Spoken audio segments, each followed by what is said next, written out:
દેશમાં 7 દાયકા પછી પહેલી વખત માનનીય પ્રધાનમંત્રી નરેન્દ્ર મોદીના નેતૃત્વમાં અલગ સહકાર મંત્રાલય બનાવવામાં આવ્યું.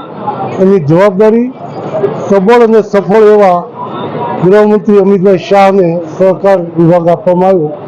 એના કારણે સમગ્ર દેશમાં એક સમાનતાથી સહકારી પ્રવૃત્તિ આગળ વધે એવા મોડલ બાયલોજ આપીને એમણે એક ઇતિહાસ સર્જ્યો છે. વિવિધ રાજકીય પક્ષની સરકારો હોવા છતાં દેશના તમામ રાજ્યોએ એ બાયલોજ સ્વીકાર્યા. એ જ સહકારી પ્રવૃત્તિમાં મોદી સાહેબની તરફની લાગણી કયો કે વિશ્વાસ કયો કે વિકાસનું એકતાનું એકમાત્ર સાધન સહકારિતા છે. એમાં કેટલાય રાજ્યોએ સ્વીકાર્યા, બધા જ સ્વીકાર્યા.